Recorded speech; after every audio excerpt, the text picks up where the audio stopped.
residential suite, 14th floor. Charlotte's skyline glowed pink through floor-to-ceiling windows. Dawn was just breaking. Byron Johnson stood in front of the bathroom mirror. 52. Tall. Broad shoulders. Salt and pepper hair cropped close. The kind of man who filled a doorway without trying. But this morning, he wasn't dressed like a man worth $2.3 billion. Faded khakis, a plain gray polo shirt, beat-up work boots from a thrift store. He looked at himself and almost smiled. He looked exactly like what he used to be, a janitor. His phone buzzed on the marble countertop. "Byron, it's Arthur. Everything's set. Your name is on the maintenance roster as of 6 a.m. Badges waiting at the service entrance. Nobody on the executive floor knows. Not one soul." Arthur Whitfield, 60 years old, the outgoing interim CEO of Greystone Properties. He'd been running the company since the last CEO resigned in a financial scandal 4 months ago. Now, Greystone belonged to Byron, all $680 million of it. The acquisition papers sat in a leather briefcase on the hotel desk. "Good," Byron said. "I'll be there by 6:45. "Are you sure about this? You could walk in the front door. Announce yourself. Take the corner office." Byron looked at the work boots on the carpet. "Arthur, I've bought 11 companies in 20 years. Every single time, I spend the first day at the bottom, pushing a mop, emptying trash cans, cleaning toilets. You know why? Because you're stubborn. Because the way a company treats its janitor tells me everything. I've killed 3 deals based on what I saw from the ground floor. If the culture is rotten, I find out on day 1. Arthur sighed. "And if it is rotten?" Then heads roll. Byron hung up. He set the briefcase back down. Wouldn't need it yet. He grabbed a brown paper bag with a ham sandwich inside, his lunch for the day, took one last look in the mirror. The man staring back didn't look like someone who owned private jets and penthouses in 4 cities. He looked like someone who would be ignored. Talked down to. Invisible. That was the point. 40 minutes later, the Greystone Properties Tower rose against the morning sky like a glass blade. 22 stories. Uptown Charlotte. The lobby inside was marble and chrome. A waterfall hummed against the far wall. The company logo, a silver mountain peak, hung above reception in polished steel.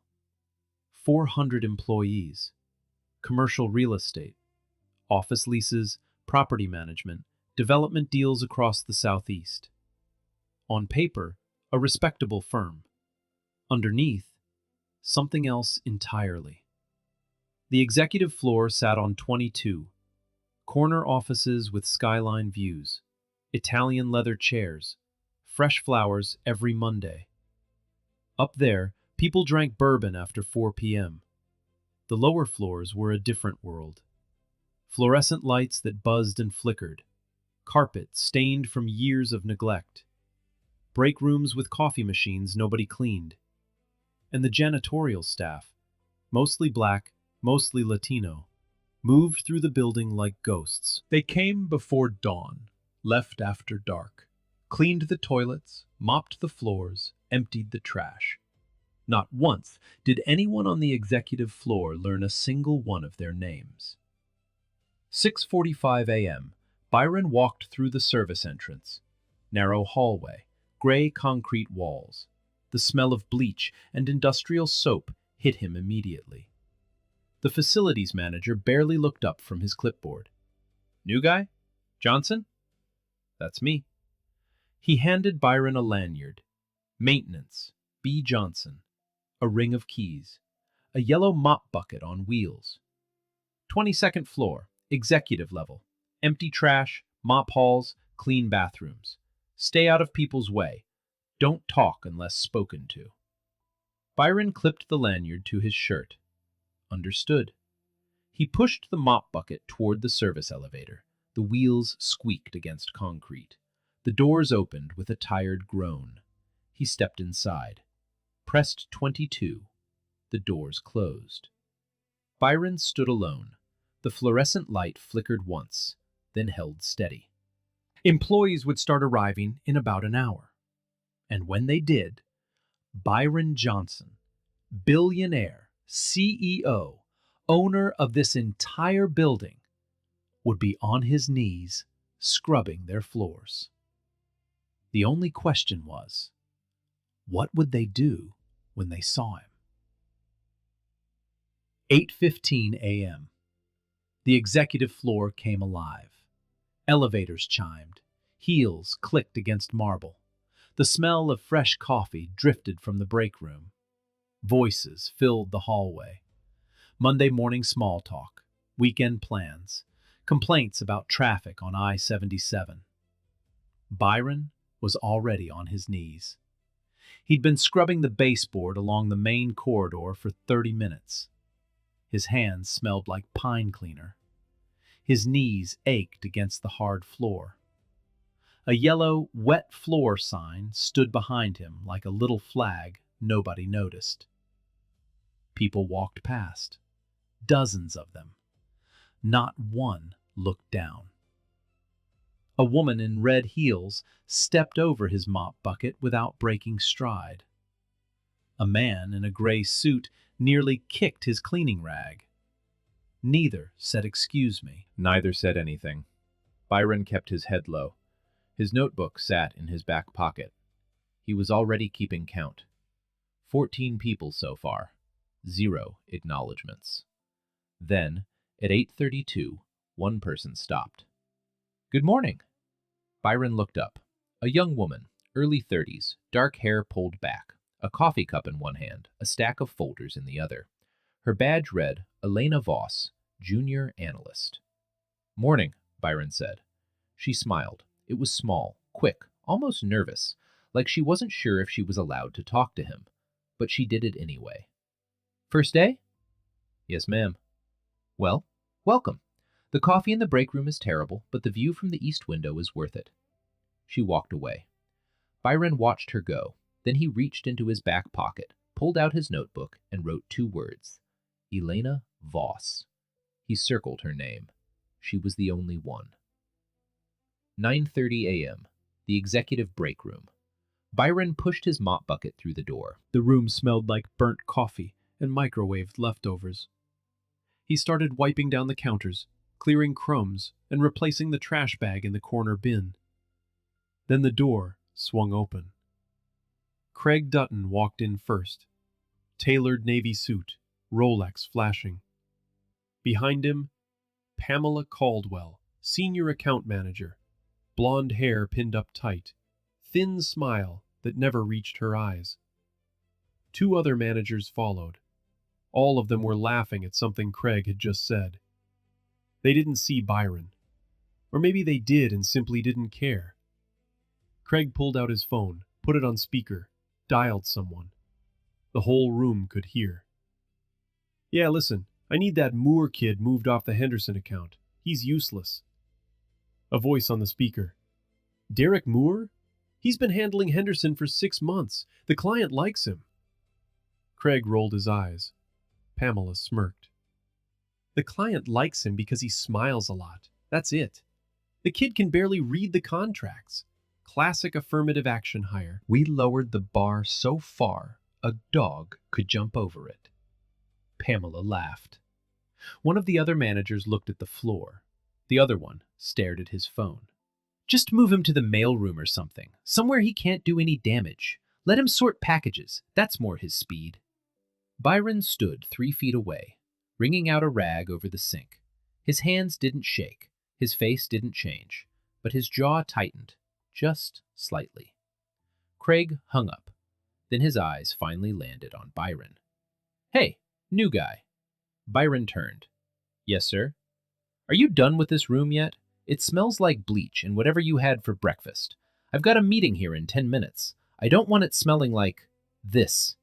He waved his hand in Byron's direction. The gesture said everything. "I'll be finished shortly," Byron said. "Shortly? How about now?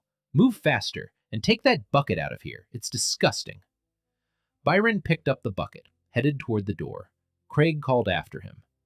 And next time, use the service hallway. I don't want maintenance people wandering through the executive floor like they own the place." Pamela whispered something to Craig. They both laughed. Byron stepped into the corridor, pulled out his notebook, wrote, "Craig Dutton, 9:34 a.m. Hostile, dismissive, dehumanizing." He put the notebook back, kept mopping. 11 a.m. The 22nd floor corridor.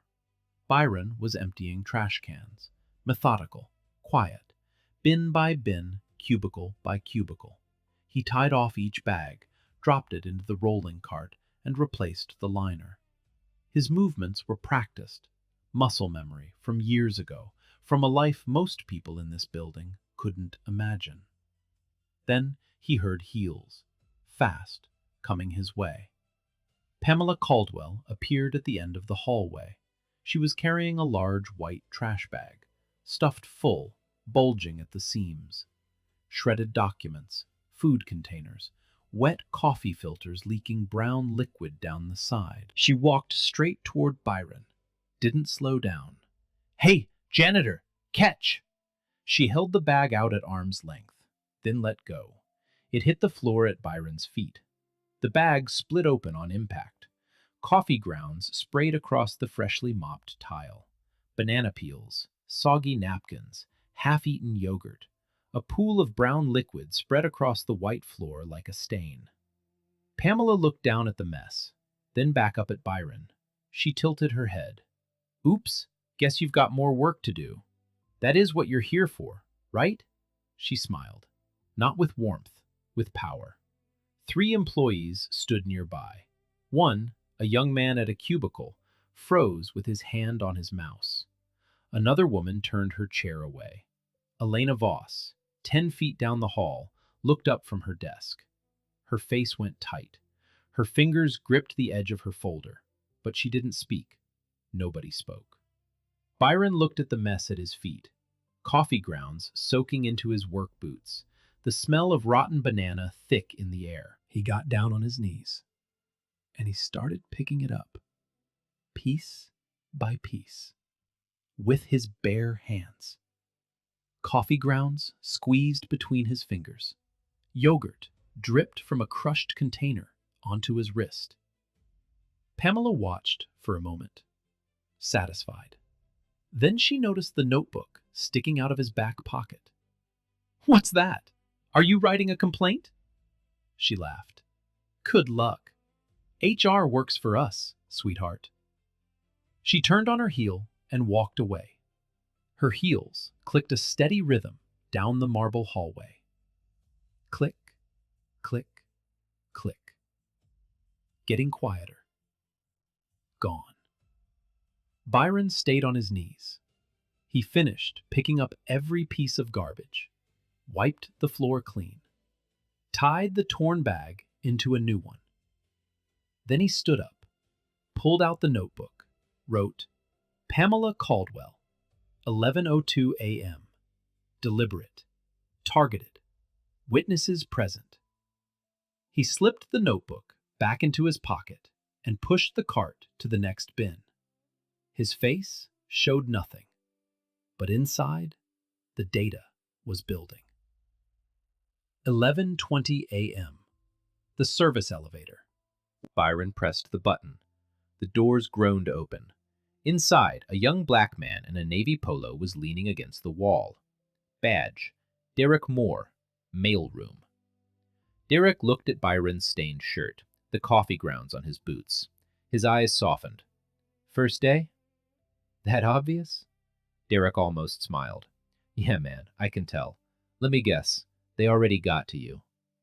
Byron stepped inside. The doors closed. The elevator hummed downward. "What do you mean?" Derek shook his head slowly. "Craig Dutton and Pamela. They run this place like it's their personal kingdom. Anyone who doesn't look like them gets treated like dirt." "How long has this been going on?" 4 years for me. But it's been like this way before I got here. Craig's gotten 3 maintenance workers fired in the last year alone. All black. All for insubordination. You know what insubordination means around here? It means you looked him in the eye. Byron was quiet for a moment. Anyone report it? Derek let out a short, bitter laugh. To who? Sandra Cole in HR? She buries everything. She's Craig's safety net. Complaints go in, nothing comes out. One guy, Terrence, filed a formal grievance last March. Gone the next week. No explanation. Just gone. The elevator stopped. Doors opened. Derek looked at Byron straight. Look, man, I'm telling you this because I wish somebody told me on my first day. Keep your head down. Don't make eye contact with Craig. Don't talk back. Don't write anything down. Just survive. That's all any of us do here. Byron held the door with one hand, looked Derek in the eye. I appreciate you telling me the truth. Derek nodded and stepped out. Byron stayed in the elevator. The doors started to close. Just before they shut, he said, quietly, almost to himself, not for long. 12:15 p.m. The 22nd floor was buzzing with lunch hour energy. The smell of takeout Chinese food drifted through the corridor. Someone microwaved fish in the break room. Phones rang. Printers hummed. Byron was mopping the hallway outside the main conference room. Slow, steady strokes. The gray water in his bucket had turned almost black. He'd been working for nearly 6 hours straight. No break. No lunch. Nobody had offered him either. His back ached. His knees throbbed. His shirt still smelled like coffee grounds from the trash bag Pamela had thrown at him an hour ago. But his notebook was filling up. Every name, every time, every word. Then he heard Craig Dutton's voice coming down the corridor. Loud, confident, getting closer. Craig wasn't alone this time. Beside him walked Tom Weaver, head of building security. Buzzcut, broad chest. A walkie-talkie clipped to his belt that crackled with static every few seconds. Behind them, Pamela Caldwell, arms crossed. A smile was already forming on her lips, like she knew what was coming. Craig stopped directly in front of Byron, feet planted wide, arms crossed. He looked down at Byron, the way a man looks at something stuck to the bottom of his shoe.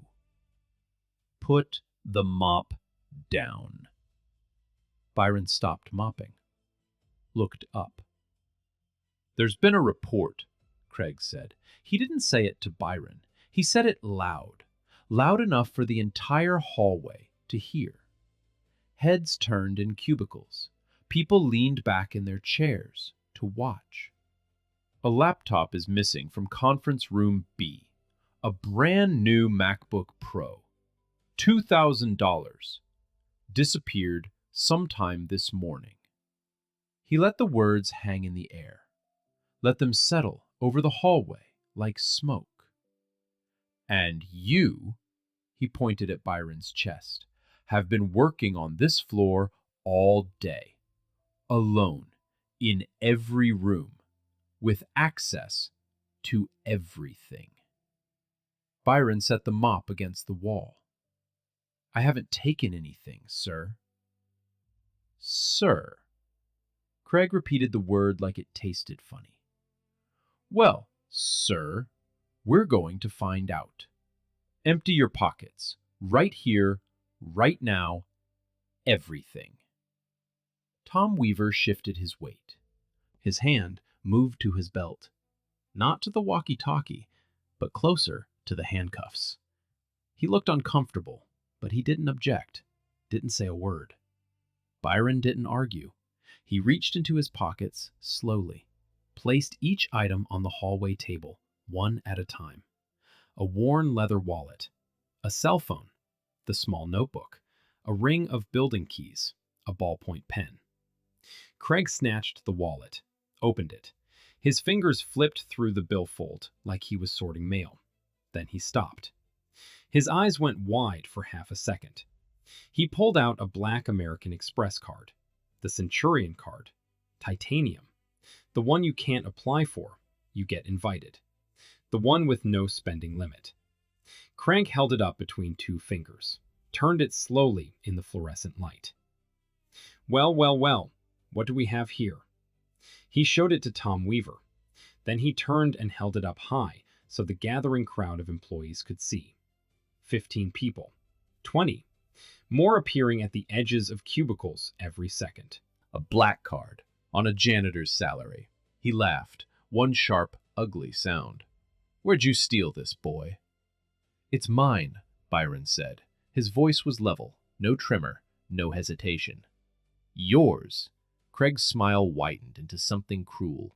He slid the card back onto the table like it was a piece of evidence at a crime scene. Right, and I'm the Queen of England, a janitor with a Centurion card. That's the funniest thing I've heard all year. Pamela stepped forward. She picked up Byron's cell phone from the table, turned it over in her hands. This is an iPhone 15 Pro Max, top of the line. She looked at Craig. Since when does a mop pusher carry a $1,000 phone? Craig nodded slowly. Good question, Pam. Real good question. He turned back to Byron, took one step closer, then another, close enough that Byron could smell the espresso on his breath. Close enough that the entire hallway could see the power gap between them. The man in the $4,000 suit and the man in the stained polo shirt. Tom, I'm calling Charlotte PD right now. I want this man detained for suspected theft. The laptop, the credit card, the phone, all of it. Hold him here until they arrive. Byron's voice cut through clearly. You have no evidence, no basis for any of this. I haven't stolen anything. Craig lowered his phone slightly. His eyes narrowed into slits. No evidence? You're standing on my floor with pockets full of things you can't afford. That's all the evidence I need. He stepped even closer, so close their faces were almost touching. Let me make something real clear to you. I've been in this building 15 years. 15. I decide who walks these halls and who gets dragged out in cuffs. The CEO seat is empty. Nobody's coming to save you. That means I run this building. Every floor, every door, every person, including you. He pointed at the mop bucket. You think you matter? You're a warm body with a mop. I could replace you in an hour. I could replace you with a machine. The only reason you're still standing here is because I haven't finished dialing yet. Byron didn't step back, didn't blink. I'd like to speak to someone in authority. Craig's face twisted, something between amusement and raw contempt. Someone in authority. You're looking at him.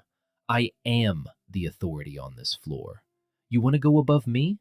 There is nobody above me. Not today, not ever. Not for someone like you. He jabbed a finger toward the elevator. So here's what's going to happen. You're going to pick up your little mop, your stolen credit card, your stolen phone, and your fake wallet, and you're going to walk out that door. Or I'm going to have the police walk you out in handcuffs, and I will personally make sure you never work in this city again.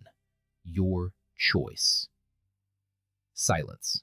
Complete silence. The entire floor had stopped. Phones unanswered. Keyboards still. 30 employees watching from cubicles, doorways, and the ends of corridors. Nobody moved to help. Nobody said a word. Then one voice, small, shaking, but there. Craig, this seems excessive. Elena Voss. She stood 5 feet from the crowd. Her hands were trembling against her folder, but her voice held. He's the new maintenance guy. It's his first day. Maybe we should just check the security cameras before we... Nobody asked you, Elena. Craig didn't even look at her. His voice dropped into something venomous. Go back to your little spreadsheets before you end up walking out right beside him. Don't test me. Elena's mouth closed. Her eyes glistened. She took a half step back, but she didn't leave. She stayed at the edge of the crowd, watching, hands balled into fists at her sides. Craig turned back to Byron. The phone was still in his hand. His thumb hovered over the call button. Last chance, mop boy. Walk out on your feet or get carried out on your back. I don't care which. Byron didn't move. His feet were planted. His hands hung at his sides. His breathing was steady, almost unnervingly steady. I'm not leaving. Something shifted in Craig's face. The performance was over. The amusement was gone. What replaced it was cold, flat, animal anger. He reached down and grabbed the mop from Byron's bucket, gripped the wooden handle with both hands, and shoved it hard into Byron's chest. The handle pressed into Byron's sternum, hard enough to push him back one full step, hard enough to leave a mark, hard enough that every person in that hallway heard the thud of wood against bone. I said, "Get out." The hallway gasped. A woman covered her mouth. Someone whispered, "Oh my God," from behind a partition. Tom Weaver's hand finally went up. "Craig, come on, maybe we should—" Craig silenced him with a look that could cut through concrete. Tom's hand dropped. He looked at the floor. Byron looked down at the mop handle still pressed against his chest. He could feel the pressure against his ribs, could feel the bruise already forming under his shirt. Then he looked up, directly into Craig's eyes. His voice came out low, calm, steady as stone, like a man who had been waiting for exactly this moment. "You're going to want to take your hand off that mop." Craig sneered. His knuckles went white on the handle. He leaned in. So close their faces were inches apart. So close, Byron could see the vein pulsing in Craig's temple. "Or what? What are you going to do? Call your lawyer? You don't have a lawyer. You don't have anything. You're nobody." Byron said nothing. He just held Craig's stare, unblinking, unshaking, like a man who already knew exactly how this story was going to end. And Craig, for the first time all day, felt something he didn't understand. A flicker behind those calm brown eyes. Something that didn't belong to a janitor. Something that made the back of his neck go cold for just 1 second. Something that looked like power. But Craig shoved the feeling away, tightened his grip, pushed harder. Behind them, the elevator chimed. "Okay, y'all, pause for a second. Are you seeing this? This man just assaulted someone in front of 30 people. Broad daylight. Security right there. And nobody did anything? Not one person? That's crazy. Like, the audacity is actually unhinged. But nah, hold on. What happens next? Yeah, you're not ready for that." The elevator doors slid open. Arthur Whitfield stepped out first. 60 years old, silver hair combed back, 3-piece charcoal suit. He walked like a man who had been in boardrooms longer than most people had been alive. His face was calm until he saw the scene in front of him. Behind Arthur, 2 corporate attorneys in dark suits, leather briefcases, faces like stone. Behind them, a woman carrying a professional camera with a Greystone Properties lanyard around her neck. The company's communications director. 4 people, perfectly still, perfectly silent, standing in a line at the mouth of the hallway like a jury arriving at a verdict. Every employee on the floor recognized Arthur Whitfield. He had been the interim CEO for 4 months. He was the highest authority anyone here had ever seen in person. Arthur's eyes moved across the hallway, the crowd of employees frozen in place. Tom Weaver standing uselessly with his hand near his belt. Pamela Caldwell watching from the side with her arms crossed. And in the center of it all, Craig Dutton, gripping a mop handle pressed against the chest of a black man in a stained polo shirt. Arthur's jaw tightened. His eyes went dark. He didn't rush. He walked. Slow, deliberate steps. His leather shoes clicked against the marble. Each step echoed. The hallway was so quiet you could hear the air conditioning hum through the vents. He stopped 10 feet from Craig, and when he spoke, his voice carried like a cannon shot. Craig. Craig turned. The mop handle was still pressed against Byron's chest. His face shifted. Confusion first, then a flash of panic, then a desperate attempt at composure. Arthur, hey, listen, we've got a situation here. This janitor, take your hands off him. What? Arthur, you don't understand. This guy stole a... I said take your hands off him. Now. Something in Arthur's voice made Craig's fingers loosen. The mop handle dropped. It clattered against the marble floor. The sound rang through the hallway like a gunshot. Arthur looked at Byron. Byron looked back. A single nod passed between them. Quiet, brief. The kind of nod between two men who had already discussed exactly how this moment would unfold. Arthur turned to face the hallway. Every eye was on him. 30 employees, 40. People had come from other sections, from other floors. Word had traveled fast. The silence was absolute. Arthur straightened his tie, and then he spoke. Loudly, clearly, so that every person on that floor, and the ones pressing their ears to the stairwell doors, could hear every single word. Ladies and gentlemen, I have an announcement. As most of you know, Greystone Properties was acquired last month by Pinnacle Equity Partners in a deal valued at $680 million. That acquisition was finalized this morning at 8 a.m. I am here to introduce the man who now owns this company.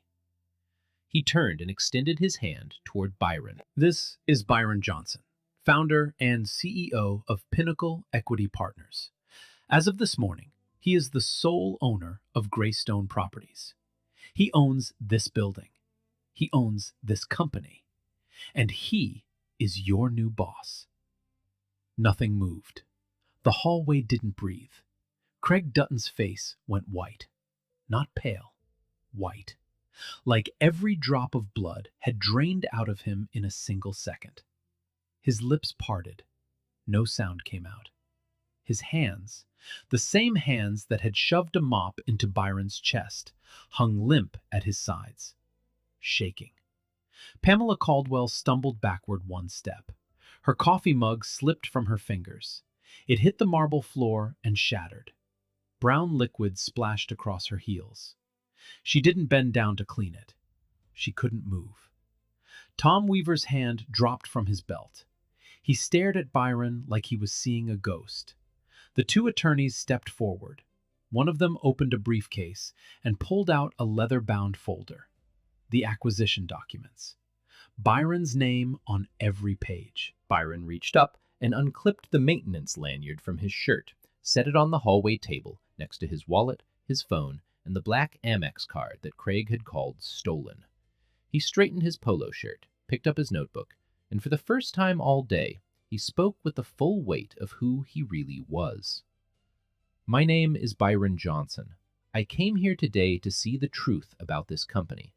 I wanted to know how Greystone treats the people who clean its floors, empty its trash, and keep this building running. He paused, looked around the hallway, eye to eye with every person watching. Now I know. He opened his notebook, read from it, calmly, precisely. 9:34 a.m. Craig Dutton made racial speakerphone call in the break room. 11:02 a.m. Pamela Caldwell deliberately threw a bag of trash at me and laughed while I cleaned it with my bare hands. 12:18 p.m. Craig Dutton conducted an illegal search of my personal belongings with no evidence. Accused me of theft based solely on my appearance. And at 12:26 p.m., Craig Dutton physically assaulted me with a mop handle in front of over 30 witnesses. He closed the notebook. The hallway was so silent you could hear Pamela's spilled coffee still dripping off the edge of a broken ceramic shard. Byron looked directly at Craig. You told me you were the authority. You told me nobody was above you. You told me I was nobody. He took one step forward. I am the man who signs your paycheck. And as of this moment, your career at this company is over. Craig Dutton's mouth opened, then closed, then opened again, like a fish dropped on hot concrete.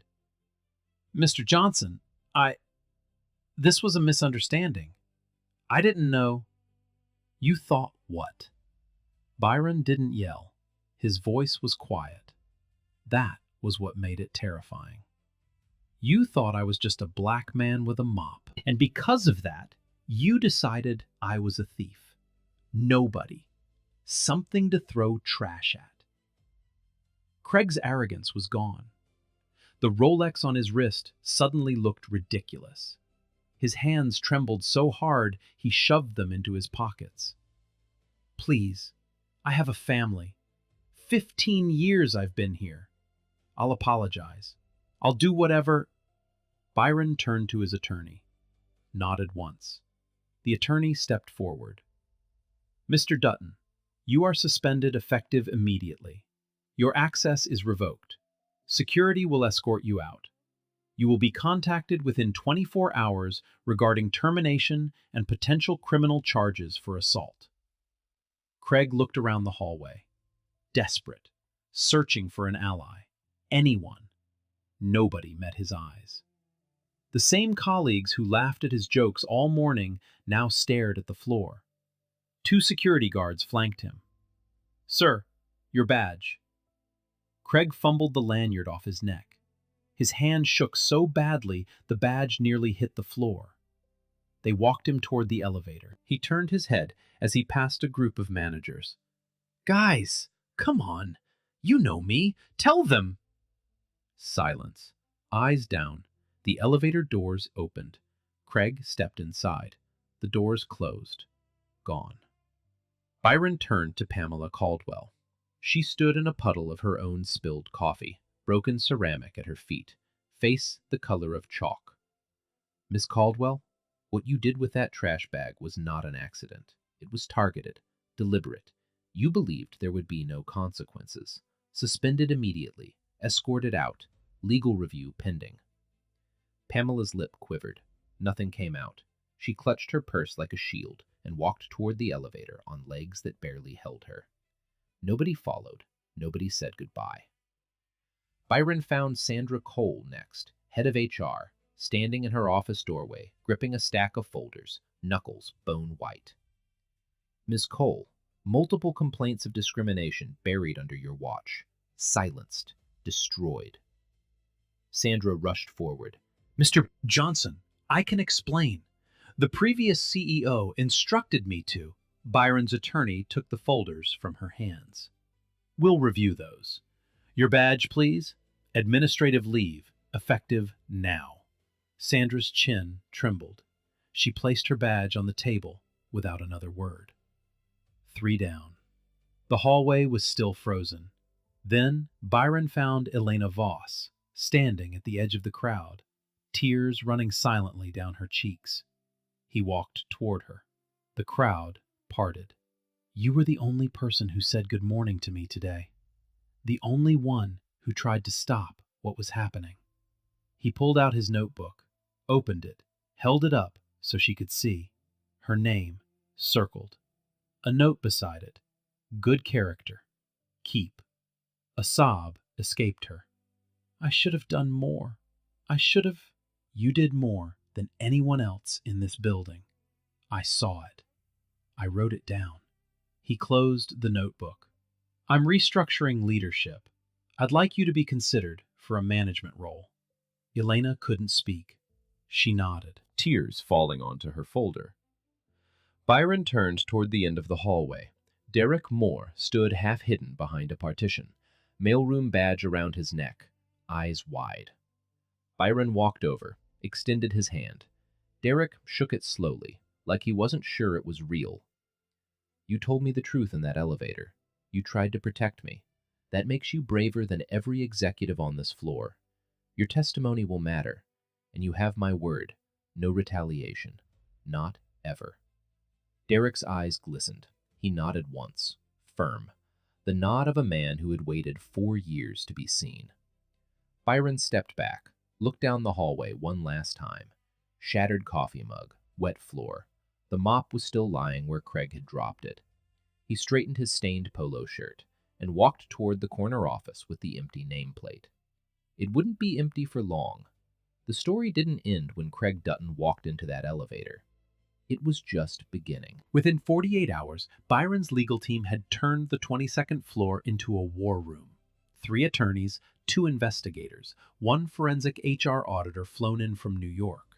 They took over the main conference room, the same room where Craig used to hold court, and began pulling every file, every email, every complaint record Greystone Properties had buried over the past 5 years. What they found made Byron's single day on the floor look like a preview. 14 formal complaints of racial discrimination, all filed against Craig Dutton, all routed through Sandra Cole's HR department. Not one had been investigated.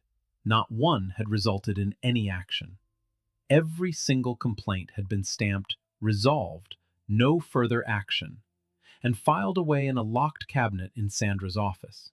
8 minority employees, 6 Black, 2 Latino, had been terminated in the past 3 years. Every one of them had either filed a complaint or been named as a witness in someone else's complaint. The termination reasons were identical across the board: performance issues or insubordination. No documentation, no warnings, no performance reviews. Just gone. One of them, a maintenance worker named Terrence Crawford, had filed a formal grievance against Craig in March of the previous year. He described being called racial slurs in the break room, being told he smelled like the subway, being forced to clean Craig's personal office on his hands and knees while Craig sat at his desk and watched. Terrence was fired 7 days after filing. His grievance disappeared from the system entirely. Sandra Cole's signature was on the termination form. Byron's attorneys compiled everything into a 200-page report. They referred the criminal matters to the Charlotte-Mecklenburg Police Department on the 3rd day. The assault charge came first. Security camera footage from the 22nd floor hallway showed everything. Craig Dutton grabbing the mop handle, shoving it into Byron's chest. Byron stumbles backward. The footage was crystal clear. 4 different camera angles, time-stamped, and backed up on the building's server before anyone could think about deleting it. Craig was arrested at his home on a Thursday morning, 7 a.m. 2 officers at his front door. His wife watched from the upstairs window as they put him in the back of a cruiser. The charge? Simple assault and battery.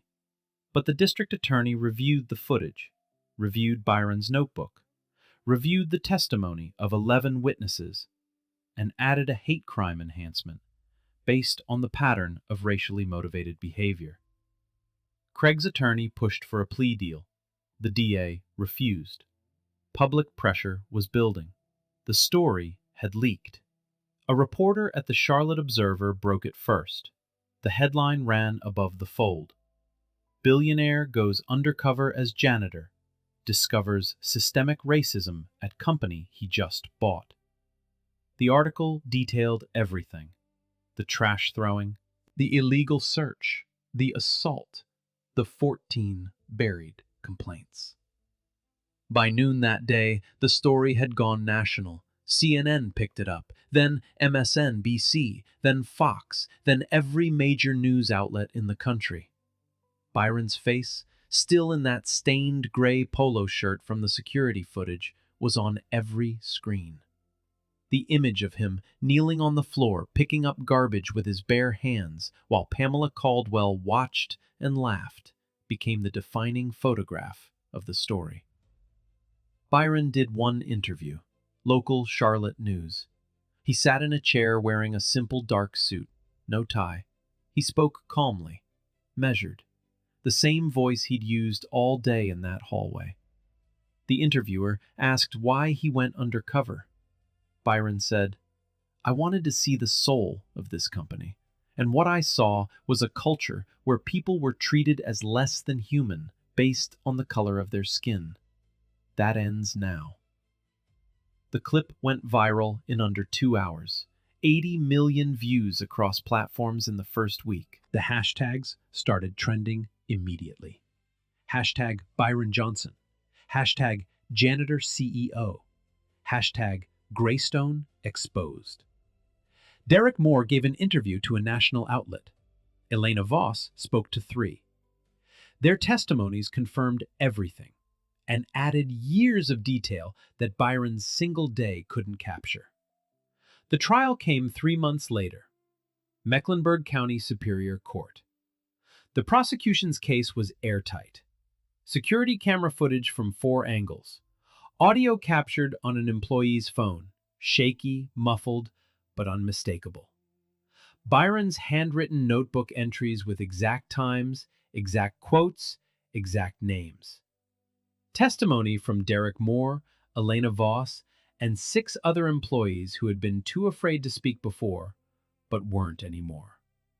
Craig's defense was simple. It was a misunderstanding. I didn't know who he was.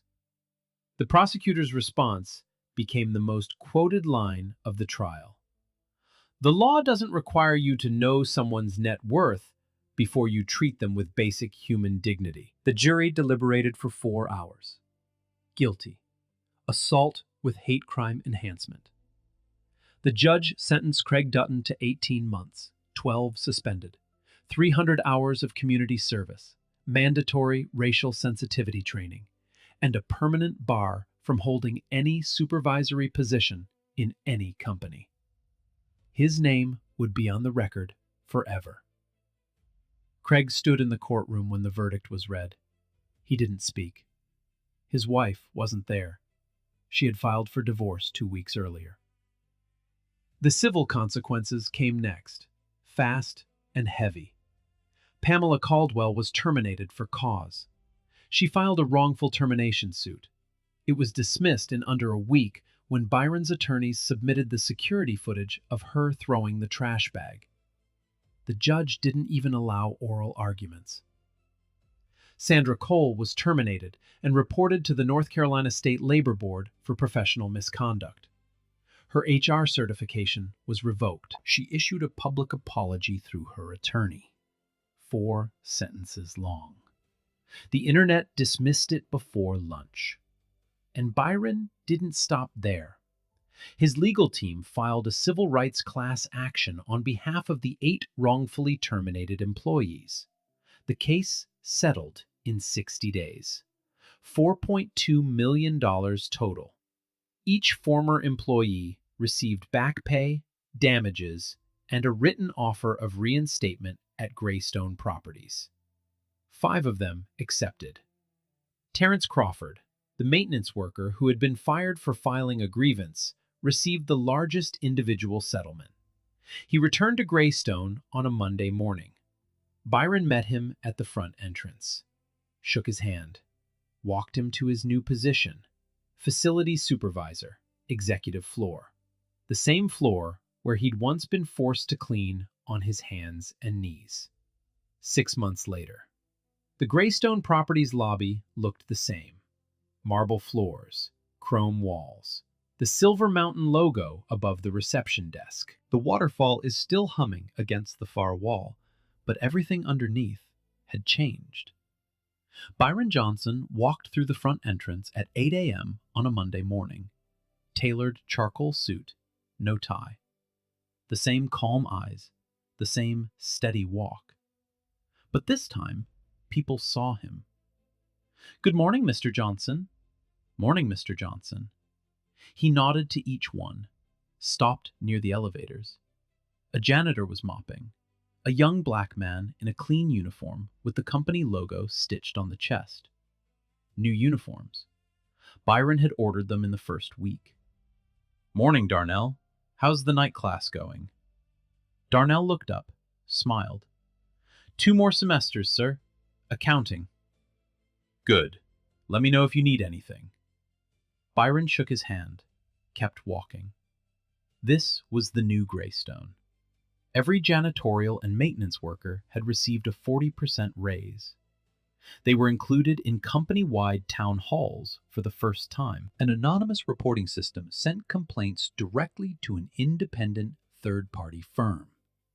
Mandatory anti-discrimination training every quarter. No exceptions.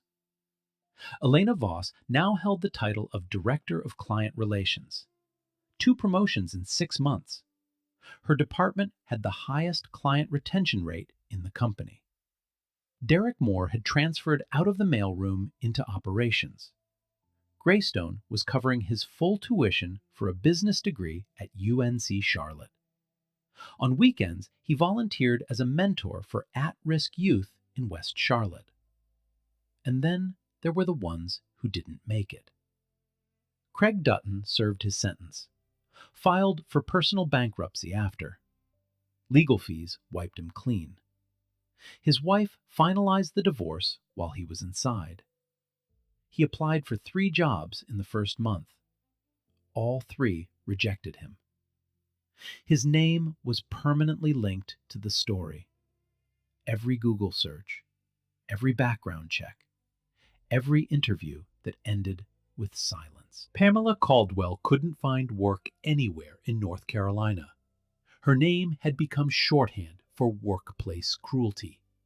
She reportedly moved out of state and enrolled in a community outreach program.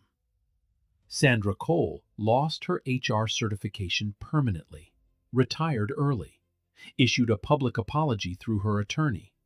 The internet dismissed it before lunch. Byron held a company-wide meeting on a Friday afternoon. 400 employees in the main atrium. He stood at a podium with no notes. He told them about his first job. 19 years old. Janitor at a university in Maryland. Mopping fraternity floors. Cleaning vomit at 3 a.m. Picking up beer cans students threw at his head. One night, a senior executive saw Byron emptying trash and said, without hesitation, "People like you don't belong in buildings like this." Byron paused. The atrium was silent. That sentence became the engine of my entire career. I built Pinnacle Equity Partners to prove that man wrong. Not with words, with results. He leaned into the microphone. The measure of this company will never be our quarterly earnings. It will always be how we treat the person holding the mop. The atrium erupted. 400 people on their feet. Elena was crying again. Derek stood in the back row, arms crossed, nodding slowly. Darnell leaned on his mop handle near the lobby, grinning. Byron walked back through the lobby, the same lobby where trash had been thrown at his chest, where he'd been told to know his place. He stopped, looked down at the marble floor. Clean, polished, reflecting the morning light. He almost smiled. Look, I know it's fiction, but real talk? This one kinda messed with me. 'Cause that humiliation Byron felt? Yeah, I've seen that. You've seen that. We all have. And most of the time, nobody does anything. No twist, no justice, just silence. And yeah, that part right there, that's what sticks with me. So here's what I want to leave you with. Respect shouldn't depend on a job title, shouldn't depend on net worth, and it damn sure shouldn't depend on skin color. The real test of who you are is how you treat people when you think nobody important is watching. Because somebody is always watching. So my question, have you ever seen someone get treated like this? And did you stay silent or did you speak up? Drop your story, subscribe. We tell stories like this every week. Stories where justice isn't just a wish, it's a promise.